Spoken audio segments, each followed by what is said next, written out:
more time. That dreamed. We in nightmare. We that are one. Fate lies true. The abyss knows. We that fail. Impede my enemy. Take two. Cannot give up.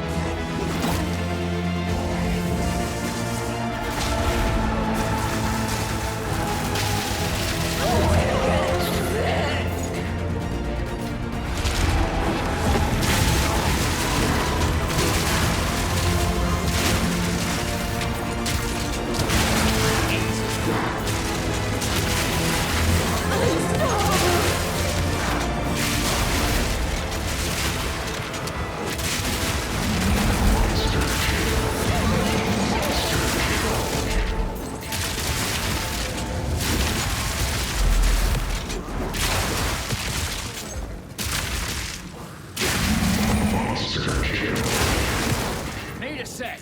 Hey guys, so in this video we're going to go over a updated version of the Witchhunter crossbow build. So I finally got around to moving over the crit setup over to Witchhunter, and it's been working out pretty good. We're also doing a couple of interesting things here with the passive tree on Witchhunter. Witchhunter is kind of, I don't know, people don't like him because he doesn't have any damage, and I think that kind of looking in sort of the wrong places, or at least when it comes to T4 bossing damage. Right, so I'm using a full 42 point weapon swap tree on this build. We'll get into the specifics of it, but basically this allows me to reduce any boss resistances by 100, as well as applying up to about 70% shocks on the target. So that on its own is a pretty massive damage increase, rather than taking things like, you know, concentration where it's not always active and all this kind of stuff. If we actually use these kind of crazy weapon swap trees, like 42 point weapon swap tree, I mean, it's kind of crazy, right?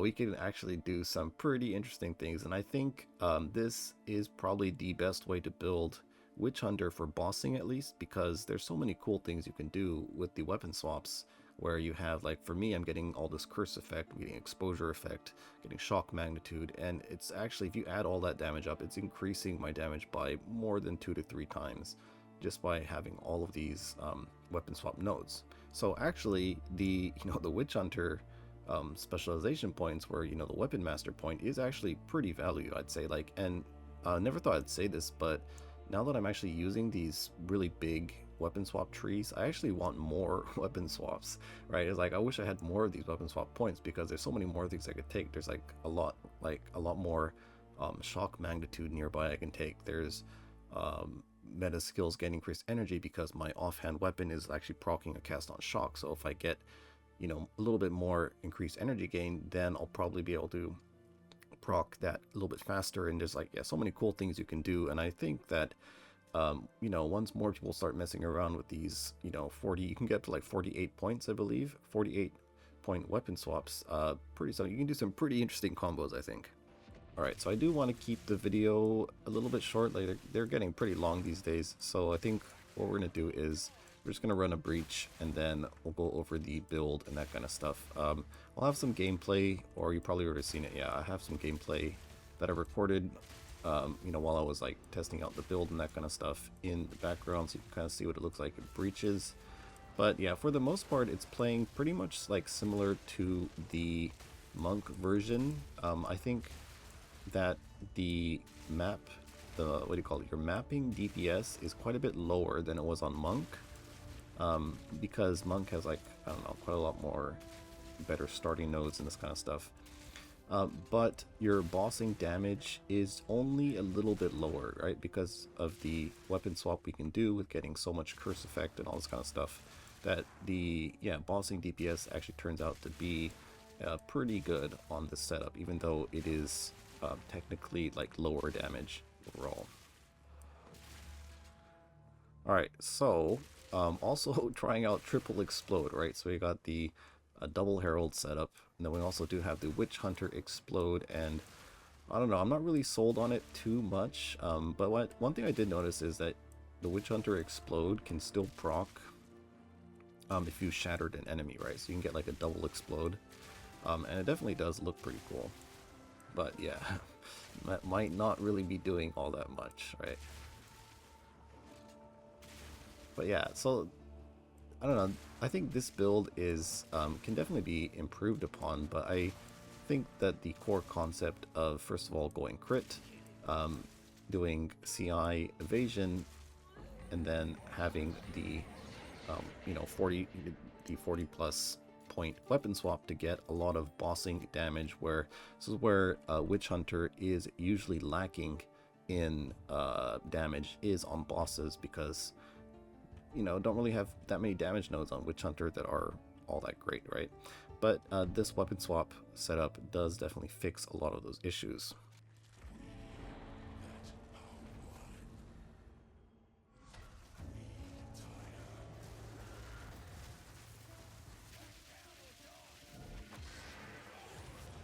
Oh, I kind of messed it up. I pushed my emergency reload too early, I think. But anyways, you can get the idea. Boss DPS, very good, I'd say. And yeah, mapping clear DPS, pretty good as well. So I think this setup was working out pretty good. Anyways, so let's get into how we can set it up. Alright, so how do we do this? Okay, I guess we'll go over the gear. Now, the gear is pretty much the same as the monk version, guys. So I guess we'll just kind of briefly go over it. For the crossbow, we want the critical hit chance to be as high as possible. And after that, probably attack speed and increased elemental damage with attacks. Those three stats is what you want. As for the flat damage, now this is not as important if you're using the Hand of Wisdom in action, but obviously having it is going to be a damage increase, but not super important. Like, you can get any kind of damage type you want, I think. But lightning or fizz is preferred. Cold, probably nice for the heralds. As for the last suffix, I mean, if you can't really be too picky, I think, but then getting projectile skills or crit multi is also very good as well.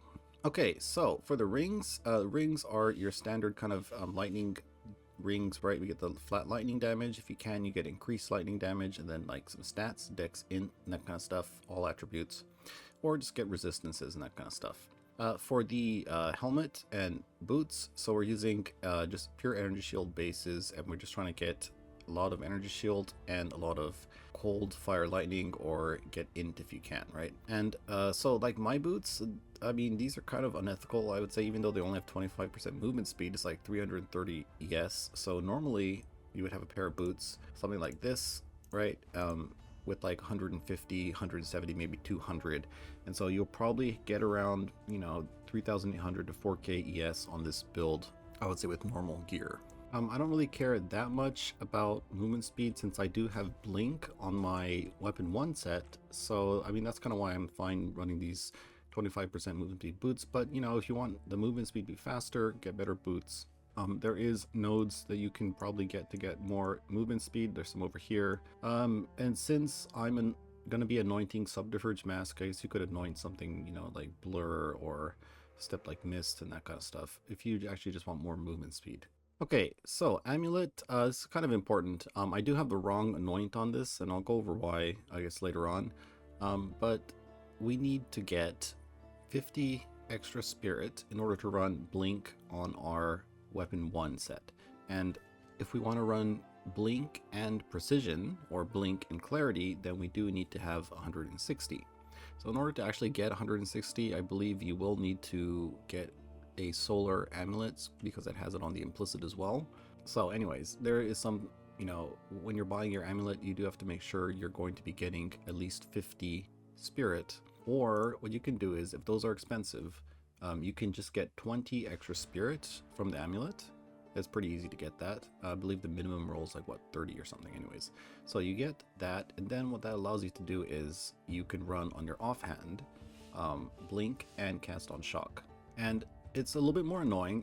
I'm actually doing this on my sorcerer too, so it's actually not bad at all, but you have to swap weapons and then push your dodge button, and then you'll actually dodge, and then just press the attack button, or it's kind of bugged in hideout, right? But then you just push attack and you keep attacking, right? So there is a little bit annoying if you do it on the weapon swap, but you know, when you're on a budget, you got to cut things, and that's probably one of the stats that's gonna push up the price of these amulets by quite a bit, is, you know, getting a lot of spirit. Okay, so after that, we want to get increased maximum energy shield, you know, preferably as high as a roll as you can, because, you know, this build is going to be a little bit hard to get energy shield. As for damage stats, now we're doing stat stacking, but not really. So I like to call this a hybrid stat crit build, maybe you could say. Okay, because we're getting some stats, right? But then we're not really going all in on stat stacking, right? At least not yet, right? Maybe in Uber Endgame, you know, mirror tier setups of the build, that's probably the highest damage option. But when you're on a budget of, you know, what we're running right now, going for a hybrid setup where we go to about 500 and 200 dex, and then all the rest of our you know, stats goes into crit multi, that seems to produce some of the best results. Okay, so as for the amulet damage stats, we're going to want for the suffixes, there is crit multi, crit chance. Those two are also a level of all proj. Those three are all about 6 to about 8% DPS increase on average. And then the actual attributes are not as impactful as far as, you know, DPS goes, but it is good to have them because, you know, we do need to get strength. We do need, you know, to hit that 200 dex cap, and we want to have around 500 int. So attributes are important, right? But I would say, you know, you can look for any of those kind of combinations, right? Crit chance, crit multi, all attributes, int, dex, strength, level of all proj skills. So you have about 7 different suffixes you can choose from, and then you just want to get spirit and max energy shield on the prefixes. So I think, yeah, pretty easy to find one, at least with 50 spirit maybe. And then for the anoint, this one is a different setup I was using before, and I'm just kind of a little bit too lazy to change it yet, but I will be anointing Subterfuge Mask on my amulet because it's just a little bit too far. Anyway, so we're going to do that so we get a lot of energy evasion. This is going to put me up to about 50% evade, and you might think, like, not even using acrobatics, 40% evade, that's like pretty bad, right? But when you have this much damage, then this kind of defense is totally fine. Like the monk setup that I was running, about 4k ES, 40% evade without acrobatics, and it never died, like not once the whole time I was playing it. And I was doing like deli maps with, like, you know, reduced recovery rate of life, monsters penetrate elemental resistances, and all those kind of like dangerous mods, and it just never died once because everything is dead, right? There's pretty much not that much to evade when everything is just blowing up and chain exploding, right? And the things that do hit you, well, you do have 40% evade chance to get, you know, evade that, so that kind of does help. And like slams, like there's no slams in maps, right? Pretty much, at least that I've seen. And then bosses, well, they're dead before they can do their slams, so it ends up working out pretty good. And you know, we have blink, so we can actually dodge things reliably. Anyways, that being said, you know, we are near a lot of evasion nodes, so if you do want to invest more in evasion, you can do that, right? And you know, I think this is sort of a more of like, this is how you should play, this is the only way to do it, this is an idea. And basically the main points of the build is just to go crit, go evasion, energy shield, and then use the weapon swap, right? So there's a lot of things you can customize on the build to, you know, make it suit your needs, like I think. And anyways, this is just how I like to have mine set up, right? Okay, so we don't need the Melting Mana Storm Mana Flask, and you might think like, oh, you know, in some of the bossing clips your mana looked like it was going down quite a bit, and it will, but the thing is, the nice thing about crossbows is it only costs mana when you load or reload. So since we're actually never reloading in a boss fight because they're dead in one clip, you know, we can spend all of our mana on our cast on shock setup, and then when we swap over to our got bugged out. When we swap over to our crossbow set, it's not going to cost any mana because the bolts are already loaded in. Not really needed, but I actually don't even have normal mana flasks. I deleted all mine once I got this, so I'm just using it right now. Okay, so life flask, I am using the Eternal Youth keystone. So now, because basically ES recharge is just so bad unless you actually invest in it and have a good amount of energy shield, that it wasn't really reliable. And if I ever did get a hit that took me below my Grim Feast, the ES recharge just felt like really bad, and it's like burning ground and all this kind of stuff, right? So Eternal Youth with the life flask, let's see if we can like take off some of our gear and maybe we can kind of see it in action. but the amount it recharges is very good even without any investment. You could, you know, invest a bit more into it. So this, yeah, this setup works out really good, especially since we don't have that much energy shield. So definitely recommend you try this out. Let's go over the skills real quick. So Galvanic Shards, exact same setup as the Monk build, except this time I just put in Unbreakable because I don't really want to be stunned. And also, thing is, like, if I'm going to be mapping for a long time without killing a lot of like T4 bosses and that kind of stuff, I'm just going to put the attack speed or martial tempo in the Galvanic Shards so it's a little bit snappier, right? So you can swap these around and keep the faster attacks in Galvanic Shards while you're doing a lot of maps and breaches. It'll feel a lot better. And if you don't want to swap around, then just like leave it like this, right? Okay, so then we're using Fork, Nimble Reload, Lightning Infusion, Ricochet. You can check all these out in the planner actually, so won't really go over all of them. But in Shock Burst rounds, I'm using Scattershot, and it's kind of like we already went over this in the Monk video, a little bit controversial, and everyone's like in this like Fresh Clip is the best kind of meta, but I think Fresh Clip actually really bad. Actually, and I tested this in a lot of different breaches, like around 40 plus breaches with different setups with Fresh Clip, with Scattershot, and Scattershot actually was the highest DPS, right? You can see, even though they are actually finishing at the same time, the Scattershot version, I guess I should have tested it without Decimating Strike, but anyways, it did seem to be doing the most damage. That's why I'm using it. And I don't know why people actually are on this like Fresh Clip kind of meta, but I guess they just have bad damage, right? Because if you have bad damage, then the ramping, maybe you actually have time to ramp, but this build just doesn't even ramp because the boss is dead before we even run out of bullets in our clip, right? So one clip, boss dead, so there's no point for Fresh Clip. But that being said, you can use it. You just do whatever you want on this. It's not really that important. If you like Fresh Clip, that kind of play style, then go for it. Okay, so Tempest Flurry, this is what I'm using for applying shock on my second weapon set. And you don't need to use Tempest Flurry, right? Like, I found that this proc the shocks, because I need 4 shocks right now to proc my Cast on Shock. And I guess we'll go over that when we cover the Cast on Shock setup, but the Stormcaller Arrow setup was just a bit too slow. And I do want to be in melee range, I noticed, basically, because first of all, there's the penalty at range, you know, accuracy penalty at range, and then there is what is it? There is the bolt travel time, right? So there's a bolt travel time, and if you're right up on top of the boss, there's no travel time, so the damage feels a bit more instant. Ideally, you do want to be in melee range for maximum damage, I'd say.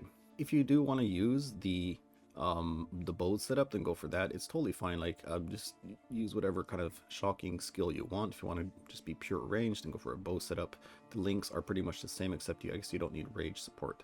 Okay, Herald of Thunder, Herald of Ice. These are the you know, the standard setups, right? You go look at them in POB or the planner, but the only important thing on Herald of Thunder is that we have Cold Infusion and Glaciation, otherwise it's not going to freeze. And then for Emergency Reload, we just have our standard setup. You don't really need Murderous Intent because we have Culling Strike already from the Ascendancy.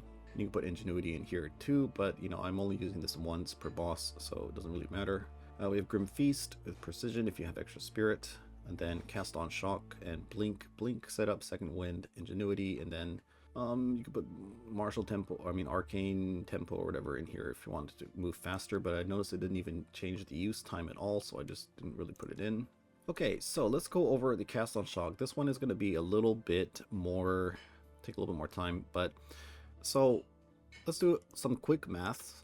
The way we need to calculate how many shocks it's going to take us to proc our skill is we have maximum energy, 340. Now I'm running Voltaic Mark, Eye of Winter, Conductivity, and another Eye of Winter. Yeah, you can proc 2 spells if you want. Now this really does push the cost up. We should actually swap over to my other weapon. Okay, so it's going to take a lot more energy to build up, and right now it's 4 shocks to proc this whole setup.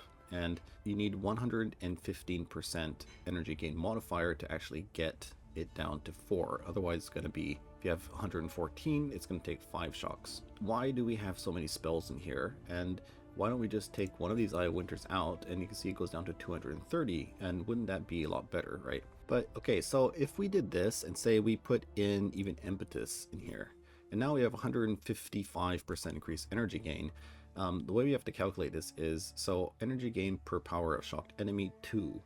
Unique enemies have 20. So that means we get 40 energy per shock. And we have 155% increased effect if we did a, just a one Eye of Winter with Impetus setup. So what we do is 40 times 2.55 means we get 102 energy per shock. And you can probably see here that since it takes 230, we're not going to be getting enough energy. So it's going to take 3 shocks to proc this single Eye of Winter setup. And why do we want to proc 2? And it's because the Eye of Winter is applying critical weakness, but it only shoots out 8 projectiles. I did notice that only with one that it was taking, it only gave me on average from 5 to 7 per proc, right? So, and I guess also it's because we're in melee range and it's traveling, so you could do some stuff with reduced projectile speed. And, this cast on shock setup is something that you could probably optimize once you have, some nice gear and you want to get more quality of life. This is probably what I would be doing, is trying to get this down to where it's like a really nice consistent setup, right? But basically, without investing a lot into energy gain, the energy gain modifier, to bring this down to where it's it's proccing every 2 shocks, then it's basically too much investment into energy gain at the moment. So what we can do is we can get 115% energy gain modifier, and that means it's going to take us 4 shocks, right? And since we have 2 Eye of Winters, the first proc is pretty much guaranteed to apply 10 stacks of critical weakness. So rather than doing 3 shocks 2 times, so that means a total of 6 shocks, we can just do it in 4. Like I said, not super happy about this setup, but it is working right now pretty good. The build-up time, not as good as I like, and probably something I'll be optimizing in the future, but this is the current setup. Right, so as long as we have 115% increased energy gain, and we can get that from, first of all, on our weapon swap, we have this energy gain here with a 1920 cast on shock. It's going to be a 69% increased energy gain, and then with this wheel here, it'll bring you up to 100. Then you just need 1 jewel that, if I can find it, we need 1 jewel that with meta skills gain 15% increased energy, and then that's going to put us up to 115. Now you can also just get 2 jewels, with like 10% each or whatever, if you can't find 15%. But anyways, so that's how we're doing our setup over here. And yeah, there's quite a few things you can do to optimize this, and this is just what I'm running at the moment. One thing is that when you're doing this, is only needed on T4 bosses. If you're going to be doing maps like map bosses, you definitely do not need this, right? For map bosses, what I like to do is I just take this, I take Voltaic Mark out, I take Eye of Winter out, and only have 1 Eye of Winter and a curse. On map bosses, you don't need this kind of damage. This is only like for getting like max DPS on T4 bosses. Okay, so when you're mapping, you definitely do that because it might be a little bit slow or whatever. Anyways. Okay, let's go over the passive tree real quick. As for the Ascendancy, we go Explode, and then this kind of area here. I mean, you can try going for Concentration instead of Culling Strike and Decimating Strike if you want. You can try these out, but I did kind of like this. And then Weapon Master, because this is how we're getting our crazy weapon swap tree. And first of all, let's go over the base tree. The idea, I guess, is we get the attributes because we're doing some stacking. We get the dex. We do want to go and get Eternal Youth, get some more Energy Shield, Evasion, and then we're going to go up to CI and grab some more Energy Shield. Now I'm doing this setup with a Controlled Metamorphosis and a Massive Ring to grab Pure Power and Lightning Quick. And before I wasn't doing this. Before I actually cut out this whole area and I was going like around here. And I'll show you guys that POV as well, because if you don't really have one of these, then you could actually try that setup, right? Okay, so let's go over the weapon swamps. First of all, the shocking setup, the green one. This is our staff setup. One kind of important thing is you see I have 2 strength notes here, and the reason is that since I'm using a Varana jewel that's giving me strength, gives me increased energy shield. When I lose the strength from Heartbreaking, which is 10 strength, I'm going to be actually losing energy shield, and it's not that big of a deal but when you have ES recharge. But when we don't have ES recharge, or if you have Grim Feast, every time you swap over, you're going to be removing your Grim Feast. It's going to be slowly going down every time you swap, right? So that's why I do want to have my strength equal on both weapon sets. And that's only important if you're using the circular teachings with the Verana Timeless Jewel, right? Okay, so that's why I have that. Otherwise, I'm just going Dex on all of the attribute nodes because I am using a Pillar of the Caged God with, you know, shock runes and that kind of stuff. Okay, so the weaponry here, this is just getting the exposure, and then we're getting the curse, getting some more exposure stuff. I had 1 extra point, so I put it down in the curse duration, and then we have the meta skills. This is pretty important for the cast on shock setup, so we can get it down to 4 shocks per cast.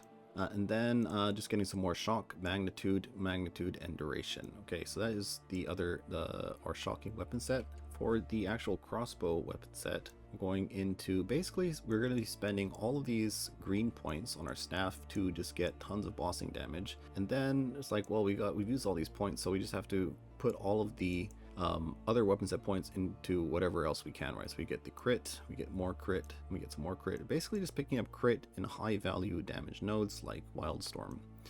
I get some more crit over here, we get some more attack speed, get some more crit, attack speed, and don't really think this lightning rod is actually even worth it, so I'm skipping this whole area. All right, and yeah, that is the tree, guys. Let's go over the jewels. For the jewels, same jewels basically, max energy shield, crit damage bonus, those are the 2 stats you want. After that, you do need to get 15% meta skills gain increased energy. I mean, you don't have to, but it's going to make your cast on shock go from a 5 shocks per cast to 4, so I think it's worth it to get either a 1 or 2 jewels, combined total of 15%. Otherwise, you want to get critical hit chance, elemental damage, or magnitude of ailments, or a magnitude of shock. Yeah, this jewel is actually really nice.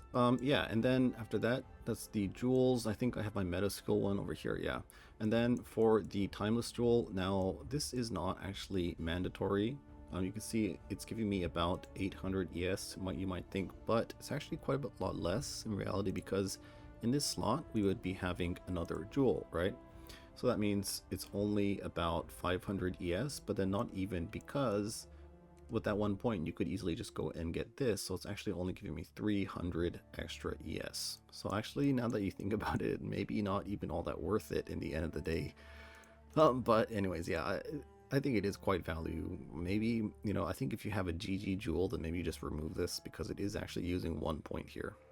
Or if you get a jewel that has some like nice nodes nearby, but I don't know. At the moment, it is working out pretty good, so we're keeping it. But maybe in a like ultra endgame adorned setup, you might not even need this because of the amount of energy shield you could probably get on adorned jewels. Or if you have a like perfect jewel like this one here, maybe you want to put this in because it's also a damage increase and giving you energy shield. And you do get 1 extra point because you don't have to take the keystone. Okay, so that is that. And I think we covered everything over here. Let's go and jump into POB.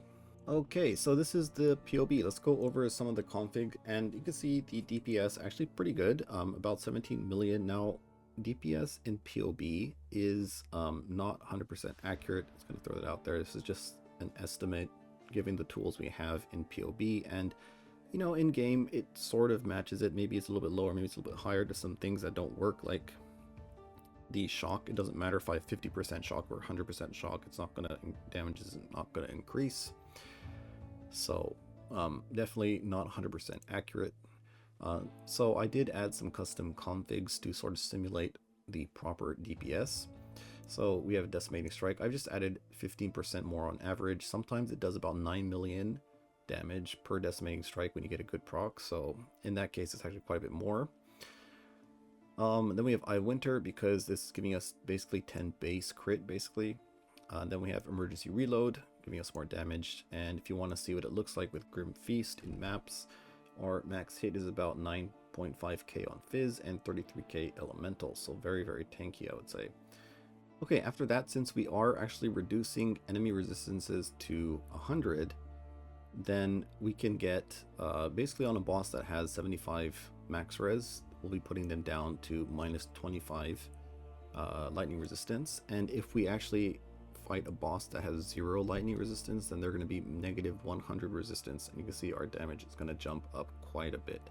So that's like sort of the power of this wonky weapon swap where we're just taking all this like curse stuff and like you know, stuff that's going to increase our actual boss DPS, right? So anyways, I've just left it at assuming that the boss has 75 resistance, so we get the max, you know, in that case we'll get, in the worst case scenario, we'll be getting 25, we're reducing the resistance by 25.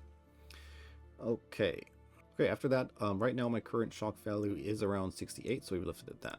And now, like, you might be wondering, like, what is going on with this stuff here, right? What is all this? And this is basically how we have to calculate our damage to actually get a sort of correct number, even though that number might not be correct because the calculations are a little bit off. But this is actually sort of the setup you need. So since Shock Burst Round has a pulse and a bolt component to the damage, we have to actually copy our main link and put one to the bolt. You can see over here the top one is set to the pulse and the bottom one is set to the projectile. So, and then we add it to the full DPS so we can see the bolt damage and then the actual pulse DPS. And since I am actually using Scattershot, we have 3 hits per round, you could say, I guess. So that's why you can see there's times 3. Okay, so this is sort of how you would set it up to actually check your actual full DPS. And I think that's about it. So yeah, damage numbers not too shabby. Boss is dead in what, 2 to 3 seconds, 3 seconds ish maybe. So pretty good, I'd say. You could even cut out some more damage and go into a bit more evasion, energy shield, a little bit more quality of life and that kind of stuff. But I'll leave that for you guys to sort of play around with. And let's go take a look at one of the other setups I was running. Okay, so this is the setup I was running previously before I moved into the Thread of Hope setup like this. And basically, instead of going around this way, because you know you can't allocate jewel sockets on the weapon swaps, right? So we have to do this weird traveling path all the way up here. And this one, you can see it's actually a little bit more damage. And I'd say if you don't have a massive Thread of Hope, then you can actually run this. And I will try to make a more budget version without like all the stat stacking expensive items for newer players, so make sure you check that out whenever I do release that video. But this one might be a little bit cheaper because it's, first of all, it's a little bit more damage. You don't have to use the Thread of Hope, but at the same time energy shield was quite a bit less. So in the end I decided I wanted to get a little bit more energy shield, feel more comfortable, and then I also wanted to get Subterfuge Mask because you can see the evasion on this setup is very, very low. So in the end, I think the, I don't know, this second setup that we ended up running is actually a lot better overall. But, you know, there's so many cool things you can do with these weapon swaps. So definitely play around with that and see what you like. You know, going to be probably some pretty interesting weapon swap setups once people start actually using these. Alright, but I think we covered everything. I'll have the mobalytics, all that kind of stuff up so you can go check it out. But yeah, thanks for watching guys, and I'll see you next time.